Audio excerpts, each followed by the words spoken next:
ഇന്ത്യയുടെ പ്രഥമ മനുഷ്യ ബഹിരാകാശ ദൗത്യമായ ഗംഗയാന്റെ ക്രൂ മൊഡ്യൂൾ സുരക്ഷിതമായി ഭൂമിയിൽ തിരിച്ചിറക്കുന്നതിനുള്ള പ്രധാന പാരച്യൂട്ടുകളുടെ നിർണായക പരീക്ഷണം ISRO വിജയകരമായി പൂർത്തിയാക്കിയിരിക്കുകയാണ്. മധ്യപ്രദേശിലെ ഷിയോപൂരിലുള്ള aerial delivery research and development establishment drop സോണിൽ ചൊവ്വാഴ്ചയാണ് പരീക്ഷണം നടത്തിയത്. ആളില്ല ഗംഗയാൻ G1 ദൗത്യത്തിനു മുന്നോടിയായി പാരച്യൂട്ട് സംവിധാനത്തിന്റെ കാര്യക്ഷമത ഉറപ്പുവരുത്തുകയാണ് ഇതിലൂടെ പ്രധാനമായി ലക്ഷ്യമിടുന്നത്.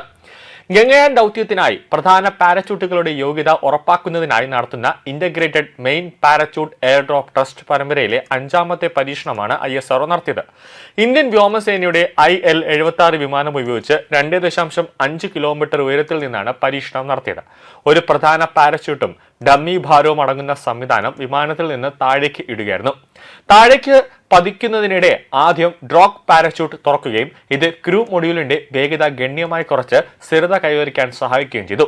ഇതിന് പിന്നാലെ പ്രധാന പാരച്യൂട്ട് തുറക്കുകയും പെലോഡിനെ സുരക്ഷിതമായി വേഗത്തിൽ താഴെ എത്തിക്കുകയും ചെയ്തു. ആദ്യത്തെ ആളില്ല ഗഗയാൻ ദൗത്യത്തിൽ പ്രതീക്ഷിക്കുന്ന പരമാവധി ഭാരം വഹിക്കാനുള്ള പ്രധാന പാരച്യൂട്ടിന്റെ ഘടനാപരമായ കരുത്തും രൂപകൽപ്പനയും പരിശോധിക്കുക എന്നതായിരുന്നു ഈ പരീക്ഷണത്തിന്റെ പ്രധാന ലക്ഷ്യമെന്നാണ് ISRO പറഞ്ഞത്. IMAT-5 പരീക്ഷണം വിജയകരമായി പൂർത്തിയാക്കിയത് ആദ്യത്തെ ആളില്ല ഗംഗയാൻ ദൗത്യത്തിനായുള്ള പ്രധാന പാരച്യൂട്ട് സംവിധാനത്തിന്റെ പ്രകടനത്തിലും വിശ്വാസത്തിലും ആവശ്യമായ ആത്മവിശ്വാസം നൽകുന്നുണ്ടെന്നും ISRO പറയുകയാണ്.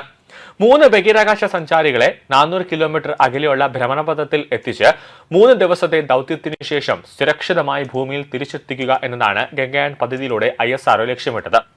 ഇന്ത്യയുടെ ഈ സ്വപ്ന പദ്ധതിയിൽ ബഹിരാകാശ സഞ്ചാരികളെ സുരക്ഷിതമായി കടലിൽ ഇറക്കുന്നതിൽ പാരച്യൂട്ടുകൾക്ക് നിർണായകമായ ഒരു പങ്കാണ് ഉള്ളത്.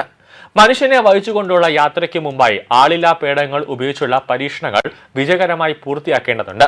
ഇതിന്റെ ഭാഗമായാണ് പാരച്യൂട്ട് സംവിധാനങ്ങളുടെ കാര്യക്ഷമത ഉറപ്പുവരുത്തുന്നത്. കൂടാതെ പാരച്യൂട്ട് സംവിധാനങ്ങൾ എങ്ങനെയാണെന്ന് ചോദിച്ചു കഴിഞ്ഞാൽ ഗംഗയാന്റെ ക്രൂ മൊഡ്യൂളിൽ 4 വ്യത്യസ്ത തരത്തിലുള്ള 10 പാരച്യൂട്ടുകളാണ് സജ്ജീകരിച്ചിട്ടുള്ളത്. താഴേക്ക് പതിക്കുന്ന വാഹനത്തിൽ നിന്ന് അപെക്സ് കവർ നീക്കം ചെയ്യുന്നതിനായി 2 അപെക്സ് കവർ സെപ്പറേഷൻ പാരച്യൂട്ടുകളിൽ ഘടിപ്പിച്ചിട്ടുണ്ട്. ബഹിരാകാശത്ത് നിന്ന് ഭൂമിയുടെ അന്തരീക്ഷത്തിലേക്ക് തിരികെ പ്രവേശിക്കുമ്പോഴുണ്ടാകുന്ന കടുത്ത ചൂടിൽ നിന്ന് പാരച്യൂട്ട് അറയെ സംരക്ഷിക്കുന്നതാണ് ഈ അപെക്സ് കവറാണ്. ഇതിനു പുറമെ മൊഡ്യൂളിന്റെ വേഗത കുറയ്ക്കുന്നതിനായി 2 ഡ്രോഗ് പാരച്യൂട്ടുകളും 3 പ്രധാന പാരച്യൂട്ടുകളെ സ്വതന്ത്രമായി പുറത്തെടുത്ത് തുറക്കുന്നതിനായി 3 പൈലറ്റ് പാരച്യൂട്ടുകളും ഇതിൽ ഉൾപ്പെടുത്തിയിട്ടുണ്ട്. ഈ 10 പാരച്യൂട്ടുകളും കൃത്യമായ സമയത്ത് പ്രവർത്തിച്ചാൽ മാത്രമേ ക്രൂ മൊഡ്യൂൾ സുരക്ഷിതമായി ഭൂമിയിൽ തിരിച്ചിറക്കാൻ സാധിക്കുകയുള്ളൂ എന്നുള്ളതാണ് ഏറ്റവും പ്രധാനപ്പെട്ട കാര്യം. ഇതിൽ ഏതെങ്കിലും ഒരെണ്ണം പ്രവർത്തിക്കാതെ നിന്നു കഴിഞ്ഞാൽ ഇത് പൂർണ്ണമായി തന്നെ തകർന്ന് തരിപ്പണമാകും.